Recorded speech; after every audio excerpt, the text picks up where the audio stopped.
안녕하세요, 여러분. 우리나라에서 실업급여를 받으려면 많이 까다로운 것 아시죠? 실직 전에 18개월에 6개월 이상은 고용보험에 가입되어 있었어야 해요.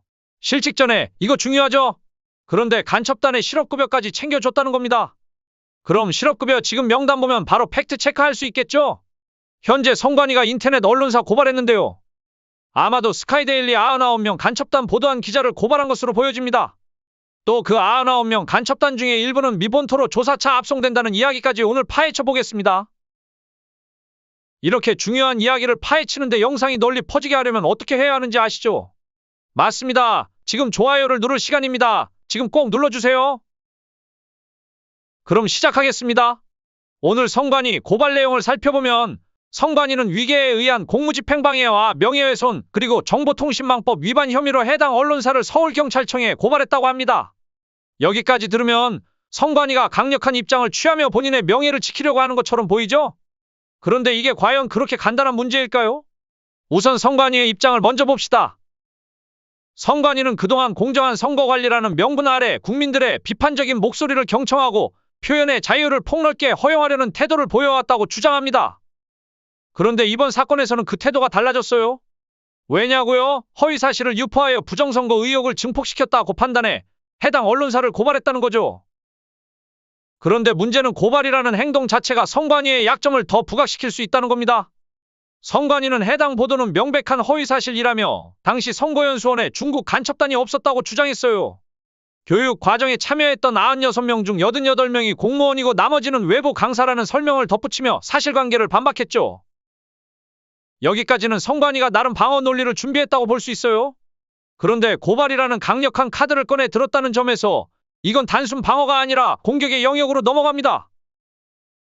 공격을 했다는 것은 수비만 할 때보다는 허점을 많이 보이게 된다는 것 아시죠? 고발당하자 스카이데일리는 신났습니다. 원하던 때가 왔다는 식으로 연일 무게 있는 팩트보도로 대응하고 있습니다. 쫄아서 숨고 그러지 않죠? 조정진 대표는 사실이 아닌 기사는 단 한 줄도 내보내지 않는다고 직접 말했어요. 팩트보도가 무엇이냐면요. 선거연수원에서 중국 국적의 간첩단 99명을 체포한 것, 이들이 일본 미군 기지인 오키나와로 압송한 것, 간첩들의 자백 중 여론조작에 개입했다는 팩트, 간첩들에게 실업급여까지 챙겨준 기관들, 간첩 일부는 중요한 조사를 위해 미국 본토로 압송됐다는 팩트로 조지고 있습니다. 이건 굉장히 충격적인 내용입니다. 국민의 혈세로 실업급여를 받은 간첩이라니요? 이 보도가 사실이라면 우리나라의 행정 시스템이 얼마나 구멍투성이인지 그리고 그 구멍을 악용하는 세력이 얼마나 치밀하게 작전을 펼쳤는지 알 수 있는 대목입니다. 그리고 스카이데일리의 보도에 따르면 이 간첩단은 단순히 선거연수원에서 체포된 것으로 끝난 게 아닙니다.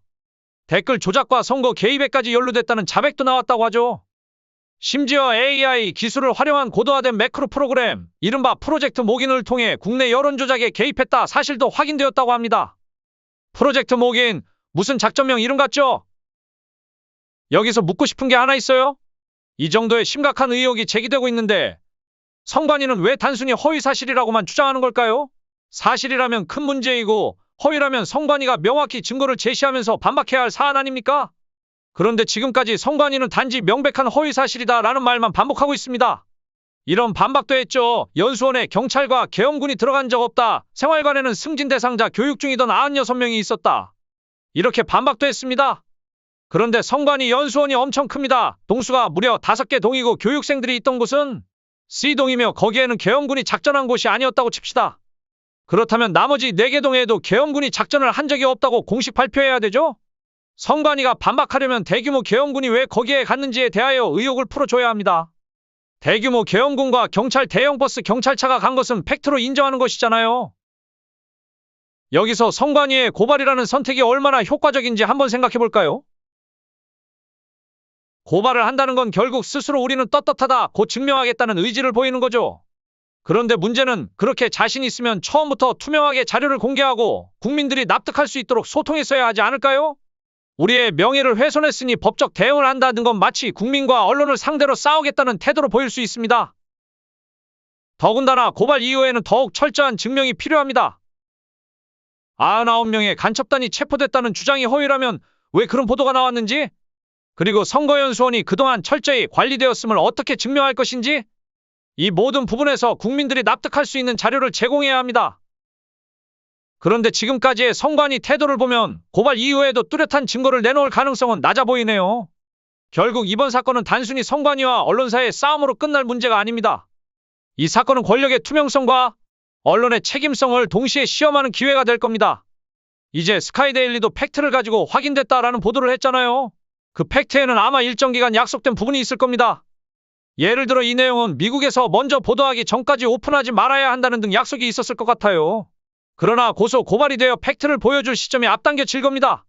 지루한 한 주가 될지 아니면 신나는 주말이 될지 두고 보라고 스카이데일리가 공식적으로 알려왔습니다. 일주일만 기다리죠. 만약 조사 결과 성관이가 고발한 언론사가 허위 보도라고 판결 나온다면 스카이데일리는 패간을 각오하고 있는 겁니다. 공무원처럼 옷 벗으면 되는 것이 아니고 언론사는 목숨 걸고 하는 겁니다. 그러나 이번에 스카이데일리의 보도가 진실이라면 성관이뿐만 아니라 여기에 동조했던 국가기관들과 무소불위 다수당 몰락하게 될 겁니다. 오늘 이야기에서 우리가 기억해야 할 점은 딱 하나입니다. 고발은 끝이 아니라 시작이다. 성관이가 스스로의 명예를 지키고 싶다면 고발을 넘어 국민들에게 더 많은 정보를 공개하고 투명성을 강화하는 데 힘써야 할 겁니다. 그렇지 않으면 이번 사건은 성관이가 오히려 스스로의 무덤을 판 사건으로 남게 될 겁니다. 결국 국민의 판단은 사실과 투명성을 바탕으로 이루어질 테니까요. 여러분은 어떻게 생각하시나요? 오늘 여기까지 하겠습니다.